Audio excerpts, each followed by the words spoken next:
Hi hello ನಮಸ್ಕಾರ ಸ್ನೇಹಿತರೆ, welcome back to my channel. Navaratri 6ನೇ ದಿನ ಕಾತ್ಯಾಯಿನಿ ದೇವಿಯ ಆರಾಧನೆ. ದುರ್ಗಾದೇವಿಯ 9 ರೂಪಗಳಲ್ಲಿ ಕಾತ್ಯಾಯಿನಿಯು ಒಬ್ಬಳು. ನವರಾತ್ರಿಯ 6ನೇ ದಿನ ಕಾತ್ಯಾಯಿನಿಯನ್ನು ಪೂಜಿಸಲಾಗುತ್ತದೆ.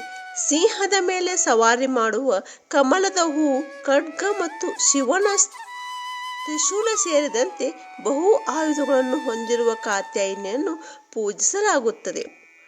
ಕಾತ್ಯಾಯಿನಿ ದೇವಿಯ ಆರಾಧನೆ ಮಾಡುವುದರಿಂದ ಧರ್ಮ, ಅರ್ಥ, ಕಾಮ, ಮೋಕ್ಷ ಹೀಗೆ ಚತುರ್ವಿಧ ಫಲ ಪುರುಷಾರ್ಥಗಳು ಸಹ ದೊರೆಯುತ್ತವೆ. ರೋಗ, ಶೋಕ, ದುಃಖ, ದಾರಿದ್ರ್ಯಗಳು ದೂರವಾಗುತ್ತವೆ. ಕಾತ್ಯಾಯಿನಿ ಪೂಜೆಯ ಮಹತ್ವ. ನವರಾತ್ರಿಯ 6ನೇ ದಿನದಂದು ವೈವಾಹಿಕ ಸಂಕಟಗಳನ್ನು ಪರಿಹರಿಸಲು ಭಕ್ತರು ಕಾತ್ಯಾಯಿನಿಯನ್ನು ಪೂಜಿಸುತ್ತಾರೆ. ಇದರ ಜೊತೆಯಲ್ಲಿ ಕಾತ್ಯಾಯಿನಿ ವೈವಾಹಿಕ ಸಮಸ್ಯೆಗಳನ್ನು ಪರಿಹರಿಸುವುದು ಮಾತ್ರವಲ್ಲದೆ ಒಬ್ಬರ ಯಶಸ್ಸಿನ ಹಾದಿಯಲ್ಲಿ ನಿಂತಿರುವ ಎಲ್ಲ ಅಡೆತಡೆಗಳನ್ನು ನಿವಾರಿಸಲು ಸಹಾಯ ಮಾಡುತ್ತಾಳೆ, ಭಕ್ತರಿಗೆ ಅದೃಷ್ಟವನ್ನು ನೀಡುತ್ತಾಳೆ ಎಂದು ಪುರಾಣಗಳು ಹೇಳುತ್ತವೆ. ಕಾತ್ಯಾಯಿನಿಗೆ ನೈವೇದ್ಯದಲ್ಲಿ ಜೇನುತುಪ್ಪವನ್ನು ಅರ್ಪಿಸುವುದು ಒಳ್ಳೆಯದು.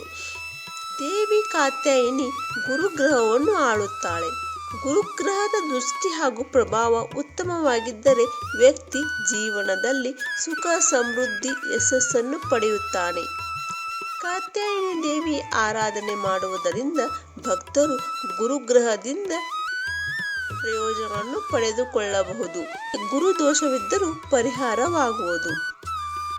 ಪುರಾಣಗಳ ಪ್ರಕಾರ ಕಾತ್ಯಾಯಿನಿಯನ್ನು ರಾಕ್ಷಸ ಮಹಿಷಾಸುರನನ್ನು ಕೊಲ್ಲಲು ಬ್ರಹ್ಮ, ವಿಷ್ಣು ಮತ್ತು ಶಿವ ಸಂಯೋಜಿತ ಶಕ್ತಿಗಳಿಂದ ರಚಿಸಲಾಗಿದೆ. ಶಿವನು ದೇವಿಗೆ ತ್ರಿಶೂಲವನ್ನು ಕೊಟ್ಟರೆ, ಭಗವಾನ್ ವಿಷ್ಣು ಸುದರ್ಶನ ಚಕ್ರವನ್ನು, ಅಗ್ನಿದೇವನು ಬಾಣವನ್ನು, ವಾಯುದೇವನು ಬಿಲ್ ಮತ್ತು ಬ್ರಹ್ಮದೇವನು ನೀರಿನ ಕಲಶದೊಂದಿಗೆ ರುದ್ರಾಕ್ಷಿಯನ್ನು ನೀಡಿದನು.